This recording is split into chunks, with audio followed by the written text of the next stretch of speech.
Good morning मेरे प्यारे सभी साथियों, आप सभी को वेरी वेरी गुड मॉर्निंग। उम्मीद करता हूं कि आप लोग बहुत अच्छे होंगे, खुश होंगे, तंदुरुस्त होंगे और अपने अपने एग्जाम की तैयारी बेहतरीन ढंग से करते होंगे।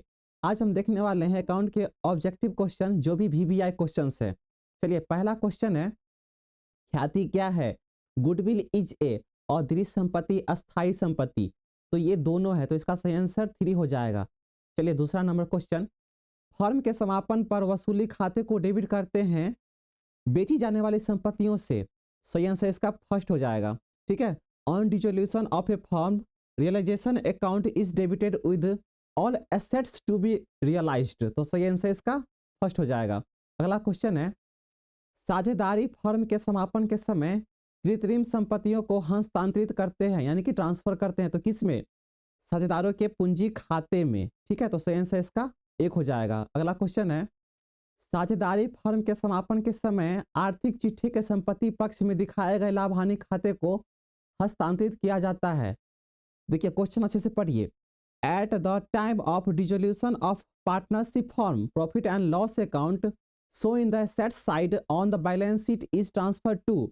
तो किस में? तो पार्टनर्स कैपिटल अकाउंट में, यानी कि साझेदारों के पूंजी खाता में। तो सही आंसर इसका 3 हो जाएगा। अगला क्वेश्चन, एक फर्म के समापन के समय एक साझेदार ने 1000 रुपये समापन व्यय का भुगतान कर दिया।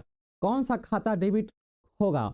तो ये वसूली खाता, यानी कि रियलाइजेशन अकाउंट, इसमें डेबिट होगा। तो सही आंसर इसका 1 हो जाएगा। अगला क्वेश्चन है, साझेदारी फर्म के समापन पर आर्थिक चिट्ठी के दायित्व पक्ष में प्रदर्शित देय विपत्र को हस्तांतरित करते हैं। क्वेश्चन बोल रहा है कि at the time of dissolution of partnership firm the bills payables shown in the liability side of the balance sheet is transfer to. तो सही आंसर इसका हो जाएगा वसूली खाते में, फिर से रियलाइजेशन अकाउंट में। देखिए, 5वां नंबर क्वेश्चन और 6वां नंबर क्वेश्चन सेम ही है, लेकिन उसमें संपत्ति और इसमें दायित्व, यानी कि एसेट्स और लायबिलिटी में अंतर है। ठीक है, चलिए अगला क्वेश्चन, 7वां नंबर क्वेश्चन, साझेदार द्वारा वसूली व्ययों के भुगतान का दायित्व लेने पर खाता क्रेडिट किया जाएगा। On taking responsibility of payment of realisation expenses by a partner the account credit will be. तो किस में? तो साझेदार का पूंजी खाते में, पार्टनर्स कैपिटल अकाउंट। सही आंसर इसका 3 हो जाएगा। अगला क्वेश्चन, साझेदार द्वारा 1 लाख के दायित्व के भुगतान का दायित्व लेने पर खाता क्रेडिट किया जाएगा। 1 लाख मतलब रुपया। On taking responsibility of payment of liability of ₹1 lakh by a partner the account credit will be. किस में? तो साझेदार का पूंजी खाते में। ठीक है, तो सही आंसर इसका 3 हो जाएगा। अगला क्वेश्चन, आर्थिक चिट्ठे में, आर्थिक चिट्ठे मतलब बैलेंस शीट, आर्थिक चिट्ठे में दिखाए गए रोकड़ शेष को समापन के समय दिखाते हैं। Cash account shown in the balance sheet is so on dissolution of firm in cash account में। किस में? तो रोकड़ खाता में।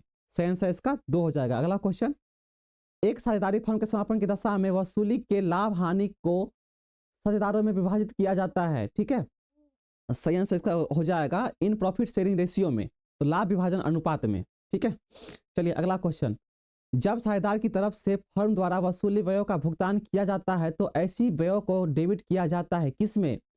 तो साझेदार के पूंजी खाते में, पार्टनर्स कैपिटल अकाउंट में। क्वेश्चन अच्छे से पढ़िए, क्वेश्चन अच्छे से पढ़िएगा तभी आप समझ पाओगे क्वेश्चन बोल क्या रहा है और सही टिक लगा पाओगे, है ना। देखिए, क्वेश्चन इंग्लिश में भी है और हिंदी में भी है। आपको हिंदी समझ आता है तो हिंदी पढ़िए, नहीं तो आप इंग्लिश में पढ़ सकते हैं। चलिए अगला क्वेश्चन देखते हैं। 12वां नंबर क्वेश्चन, निम्न में से किसे वसूली खाते में हस्तांतरित किया जाता है? बहुत बढ़िया क्वेश्चन है। Which of the following is transferred to realization account? तो किस में? Account realised on sale of assets, संपत्तियों के विक्रय के प्राप्त राशि को। सही आंसर इसका 3 हो जाएगा। चलिए अगला क्वेश्चन, निम्न में से, देखिए वीवीआई क्वेश्चन है ये सब, 12 नंबर क्वेश्चन और 30 नंबर क्वेश्चन वीवीआई है। निम्न में से किसे वसूली खाते में हस्तांतरित नहीं किया जाता है? Which of the following is not transferred to realization account? तो रोकड़ खाते के शेष को इसे नहीं किया करते हैं, संचय को शेष को इसे भी नहीं करते हैं, लाभ हानि खाते के शेष को इसे भी नहीं करते हैं, तो इसे उपरोक्त सभी को, इसमें से किसी को भी नहीं किया जाता है। सही आंसर इसका 4 हो जाएगा। चलिए 14 नंबर क्वेश्चन, साझेदारों के आहरणों पर ब्याज नाम किया जाता है। देखिए वीवीआई क्वेश्चन सब है, ये जितने भी क्वेश्चंस दिए हैं ना, सारे के सारे वीवीआई क्वेश्चन है, आपको मिलने वाले हैं अकाउंट में। ठीक है, आपके एग्जाम में ये क्वेश्चन अकाउंट में मिलने ही वाले हैं, तो इसे आप स्किप मत कीजिए, पूरा का पूरा वीडियो देखिए। साझेदारों के आहरणों पर ब्याज नाम किया जाता है। The interest of on partners drawing is debited to partners capital account. साझेदारों के पूंजी खाते, ठीक है। चलिए सही से इसका फर्स्ट हो जाएगा। अगला क्वेश्चन, फर्म के समापन के समय चिट्ठे में दिखाई गई, चिट्ठे मतलब क्या, बैलेंस शीट, चिट्ठे में दिखाई गई सख्याति की वसूली होने पर क्रेडिट होगा on form resolution on realisation of goodwill which was shown in the balance sheet will be credited to, इधर था डेबिटेड टू, इधर है क्रेडिटेड टू, तो इसका सही आंसर हो जाएगा रियलाइजेशन अकाउंट यानी कि वसूली खाता। सही आंसर इसका 2 हो जाएगा। अगला क्वेश्चन, फर्म के विघटन के समय साझेदारों के पूंजी खातों को क्रेडिट बाकी का भुगतान किया जाता है, तो इसका सही आंसर हो जाएगा साझेदारों को, पार्टनर्स को, ठीक है। देखिए क्वेश्चन दोनों ऑप्शन है, मैंने पहले ही बता दिया आपको, तो आपको जिसमें समझ में आता है उसमें पढ़िए, ठीक है, और बार बार पढ़िए, अगर एक बार मैंने समझ आता है तो दोबारा पढ़िए, है ना। चलिए 70 नंबर क्वेश्चन, आय व्यय खाता में क्या लिखा जाता है, ये वीवीआई क्वेश्चन है। Income and expenditure account includes तो रेवेन्यू आइटम्स, आयगत मदों का, है ना। चलिए सही से इसका फर्स्ट है। अगला क्वेश्चन, सामान्यतः आय व्यय खाता प्रदर्शित करता है, यह भी वीवीआई क्वेश्चन है। देखिए जितने भी क्वेश्चन है सारे वीवीआई क्वेश्चन है, आपके लिए बहुत ही इंपॉर्टेंट है। Generally income and expenditure account indicates surplus या डेफिसिट, अधिक्य या कमी, ठीक है। सही आंसर इसका फर्स्ट हो जाएगा। अगला क्वेश्चन, विशिष्ट उद्देश्य के लिए प्राप्त चंदा को देखा जाता है, ठीक है। Donation received for specific purpose will be show in liability side of balance sheet, किसमें, तो आर्थिक चिट्ठा के दायित्व के पक्ष में, तो इसका सही आंसर 2 हो जाएगा। चलिए 20 नंबर क्वेश्चन, अलाभकारी संगठन में व्यय पर आय का अधिक को कहा जाता है। In a non for profit organisation excess of income over expenditure is in called surplus, ये अधिक है। सही से इसका 4 हो जाएगा। चलिए अगला क्वेश्चन, गैर लाभकारी संस्थाएं बनाती है non for profit organisation prepare, देखिए इधर भी था नॉन फॉर प्रॉफिट ऑर्गेनाइजेशन और इधर भी है ना। 21 नंबर 22 नंबर, ये इसमें भी अगला भी क्वेश्चन ऐसे ही आने वाला है, और ये 21 नंबर क्वेश्चन भी ऐसे ही है, 20 नंबर क्वेश्चन भी वैसे ही था। गैर लाभकारी संस्थाएं बनाती है non for profit organisation prepare income and expenditure account, आय व्यय खाता। सेम क्वेश्चन है 2022 और 21 22, है ना, तो अच्छे से चेक कर लीजिएगा। सही से इसका फर्स्ट हो जाएगा। 22 नंबर क्वेश्चन, साझेदार के पूंजी खाते पर क्रेडिट किया जाता है। The interest on partners capital account is to be credited to partners capital account, साझेदार के पूंजी खाते में, है ना। देखिए क्वेश्चन अच्छे से पढ़ना है, सही, ठीक है। चलिए 23 नंबर क्वेश्चन, जब अस्थायी पूंजी प्रणाली को अपनाया जाता है तो फर्म की पुस्तकों में साझेदारों के खाते खोले जाते हैं। When fixed capital system is adopted the accounts opened in the books of the firm with respect of partners account, तो सही आंसर इसका हो जाएगा पूंजी और चालू खाते, कैपिटल्स एंड करेंट अकाउंट।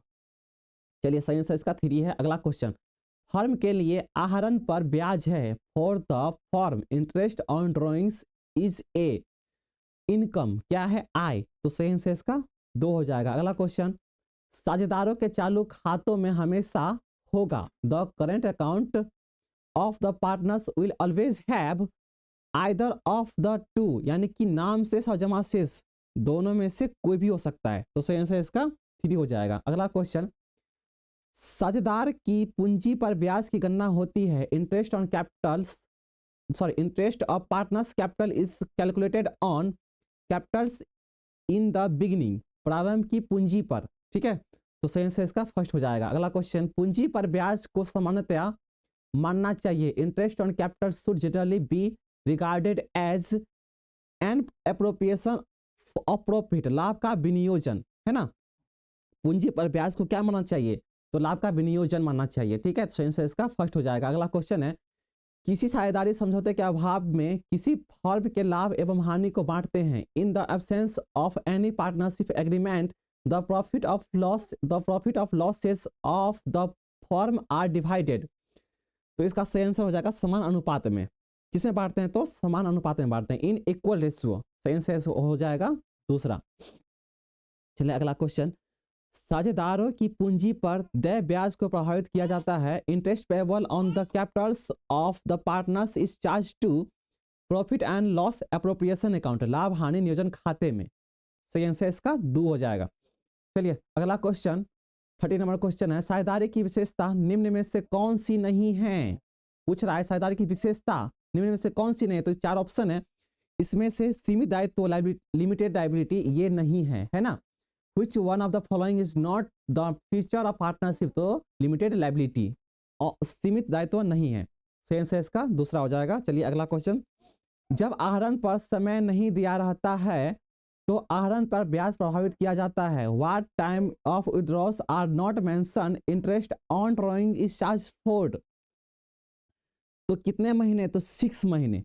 ठीक है, चलिए अगला क्वेश्चन है, साझेदारी फर्म के पुनर्गठन पर और लिखित दायित्वों का लेखा करने पर होगा। Recording of an unrecorded liability on the reconstitution of a partnership form will be a loss to the existing partner, वर्तमान साझेदारों को हानि। तो सही आंसर इसका हो जाएगा दूसरा। चलिए अगला क्वेश्चन देखिए, वीवीआई क्वेश्चन है। ठीक है, सारे के सारे वीवीआई क्वेश्चन है, आपको समझ में आता है या नहीं समझ में आता है, लेकिन ये वीवीआई क्वेश्चन आपको ऐसे ही क्वेश्चन एग्जाम में पूछेंगे, और ये क्वेश्चन तो ऐसे क्वेश्चन तो अवश्य पूछेंगे, तो इससे आप इसकी बिल्कुल मत कीजिए। सारे के सारे वीडियो पूरा का पूरा देखिए, है ना।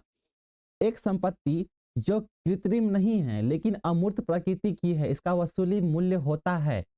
N asset which is not fictitious but intelligible in nature having its realising value, तो क्या हो जाएगा इसका, गुडविल, ख्याति। देखिए गुडविल से बहुत सारे क्वेश्चन पूछे जाते हैं, तो आपको गुडविल में जो बोलता रहता हूँ, पिछले भी वीडियो में मैंने कितनी बार गुडविल बोला है, तो गुडविल को आपको पढ़ लेना है अच्छे से, है ना।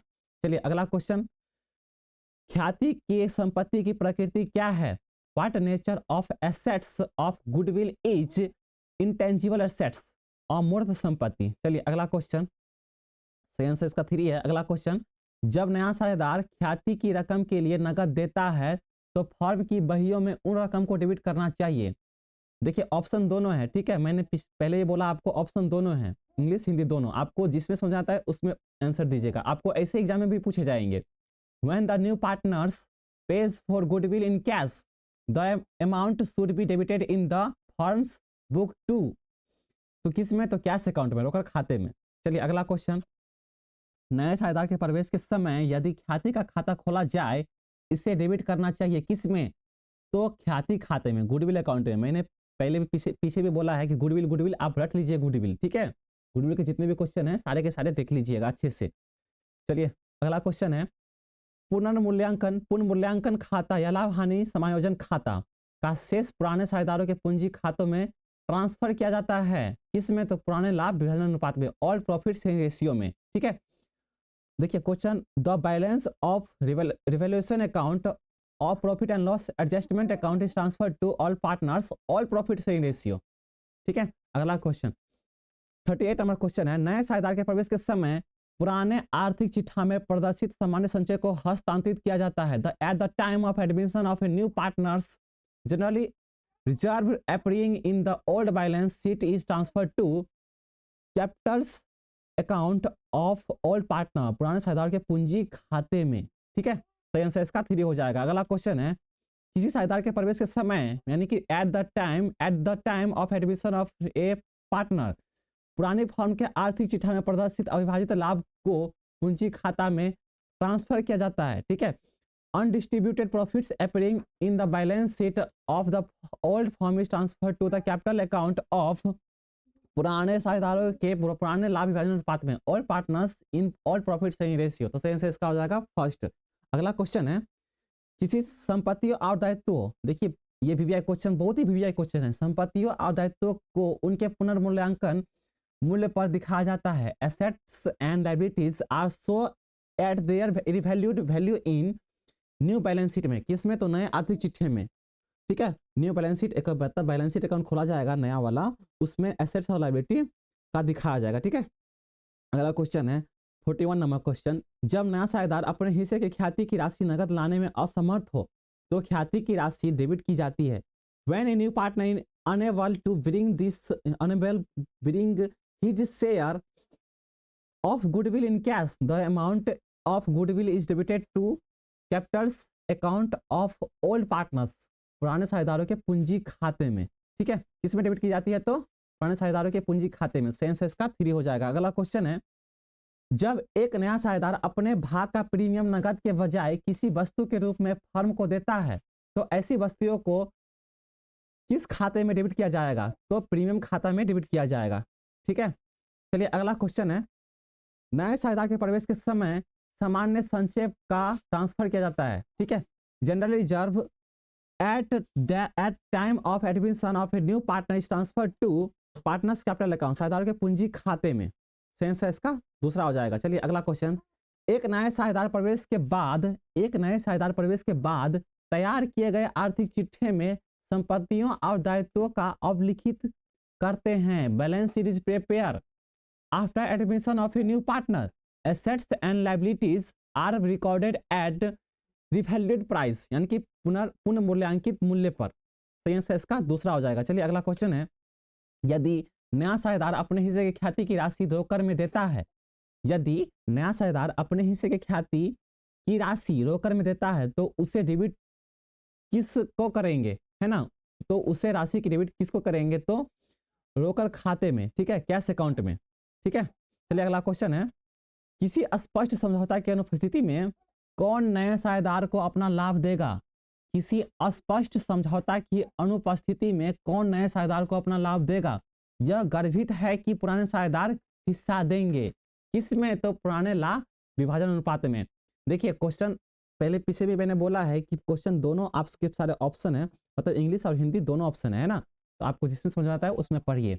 इन the absence of N express agreement as to who will contribute to new partners share of profit, it is implied that the new old partners will contribute, तो इसका सही आंसर क्या है? In their old profit sharing ratio. यहाँ पे old लिखा हुआ है, गलत है, ओल्ड होगा यहाँ पे। सही आंसर इसका 3 हो जाएगा। अगला क्वेश्चन है, साझेदारों के अवकाश ग्रहण करने पर संपत्तियों और दायित्व के पुनर्मूल्यांकन। देखिए अवकाश मतलब क्या होता है? रिटायर, है ना।